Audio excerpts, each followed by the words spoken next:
In today's video, we'll be talking about Ironheart and why Riri Williams hasn't been scooped up by the government yet for her technology. We'll also be answering your mailbag questions, so, as usual, all that and more in today's video.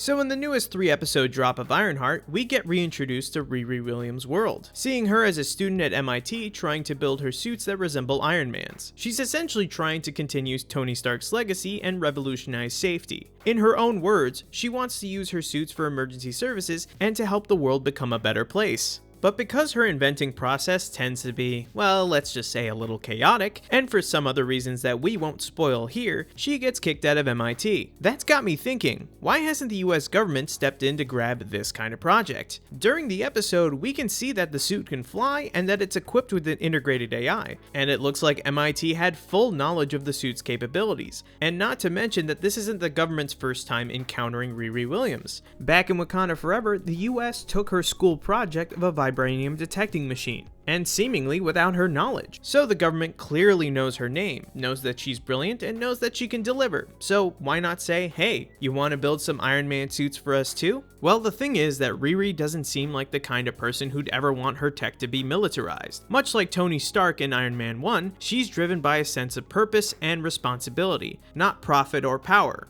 Although, during the events of Ironheart, she is working with a shady gang for money, but that's because she needs to fund her projects. She makes it clear early on that her suits are meant to save people, not blow things up. So it's totally possible that if the government did approach her, she'd turn them down flat. I can also imagine that if they did try to claim her tech, she wouldn't really go down without a fight. Plus, Riri mentions that people online are already talking about sightings of her suit, so the public is at least somewhat aware that someone in an armored suit is flying around. But it's not enough for people to make a huge deal out of, which might suggest that the government's approach is more observe quietly than intervene publicly. Now, from the government's perspective, they honestly might not need her suit, and that's kind of the wildest part. If they really wanted it, they could probably reverse engineer it using data from MIT or other surveillance sources. Back during the events of Iron Man 2, the government brought Tony Stark in to try and force him to hand over his armor. So we know that they wanted this kind of tech before. But fast forward to now, and the landscape of the MCU has changed a lot. Since Iron Man 2, we've had the formation of the Avengers, the rise and fall of S.H.I.E.L.D., the Sokovia Accords, Thanos, the Snap, the Blip,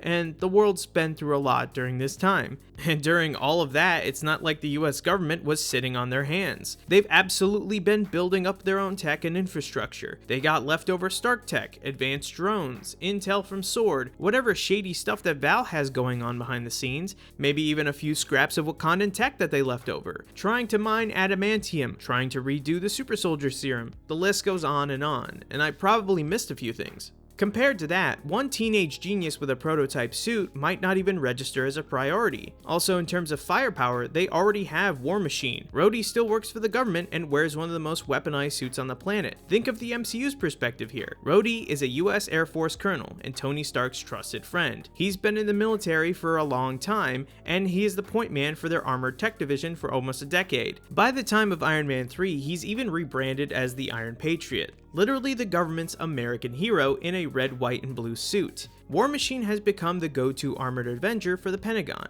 Riri Williams, meanwhile, is an MIT genius who built her suit in a garage out of spare parts and with MIT grant money. She might be brilliant, but she's also untested and unpredictable. Back in Wakanda Forever, Riri helped build the vibranium detector that got her caught up in the conflict during that film, and the Talocans wanting her dead. The FBI literally showed up at her garage, and while she got roped into that conflict by Shuri and the Dora Milaje, she also proved that she can think pretty fast and act decisively under pressure. But after the dust settles, she just goes back to MIT and continues her work. That's a key detail. She wasn't taken in and wasn't recruited, and the government didn't even try to take her suit. When you think about it, that actually tracks. The US already has War Machine, a loyal, battle-tested soldier with full clearance and years of experience flying heavily armed suits. From a military standpoint, what does Riri Williams really offer that they don't already have? Her tech might be impressive, but trying to fold her into a system where she clearly values her independence could be more trouble than it's worth. Plus, having two armored heroes running around with no formal coordination could get really messy really fast. So in a way, the government might be looking at the situation and thinking, why complicate things?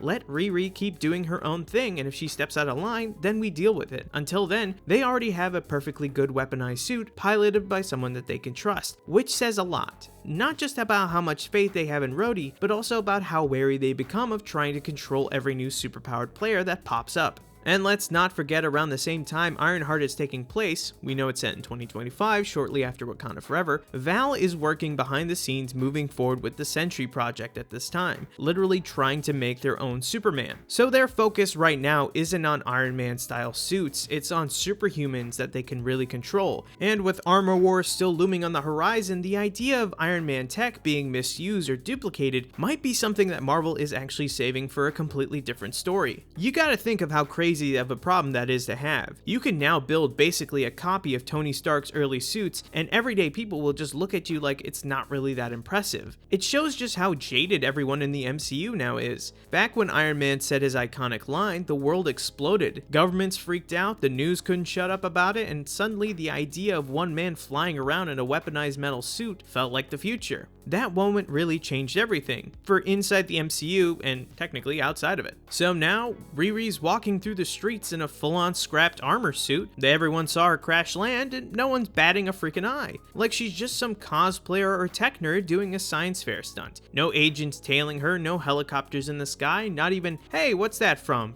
the crowd. People see her and just go, I've seen it before. It's almost funny because of just how numb everyone is right now. Because at this point in the MCU, they've seen it all. Androids, aliens, and wizards, the entire universe snapping away and then snapping back. So when someone builds something like Riri's suit, it doesn't just register the same way it would have in phase 1, which kinda sucks for her, honestly. She's doing something incredible, and most people didn't even flinch. So whether the government approached Riri and got denied, or they're just waiting to see how things unfold before getting involved, either way, it still tracks. She's brilliant, she's independent, and she's not trying to sell out. And in the grand scheme of the MCU, that might be exactly why no one's knocking on her door yet. But that's all I have to say on that. But before I go, I wanted to answer a mailbag question from one of my past videos. If you want a question answered, make sure to leave a comment down below with the hashtag mailbag. Now this question will go into spoiler territory for the Invincible comics.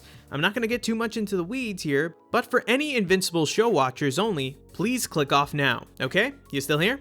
Great. This question comes to us from the user Invincible. Clever name, by the way. They ask, hashtag mailbag. Do you think that season 5 of Invincible will leave us off on a cliffhanger, or will it finish with Thrag getting killed by Mark? Thank you for your question, Invincible. Now to answer directly, no, there is no way that they can cram that much comic book into 2 seasons of Invincible. The next season will cover the Viltrumite War arc, and there are several arcs after that one that can cover at least 3 seasons. Robert Kirkman himself said that Invincible will be able to run up to season 8 if they can cover the whole story. At the end of season 5, I see it covering the Scourge virus and a little into Robot's arc. There's a handy breakdown of the arcs on the Invincible subreddit that I'll link down in the description, and you can probably place what each season will cover. Though they always usually end each season with a big fight, so use those as a place marker. From what I see, they can probably just cover everything neatly into 8 seasons, but if they condense some of the stuff down, they can do it in 7. But that's all I have to say for today. Thank you guys for watching, and we'll see you guys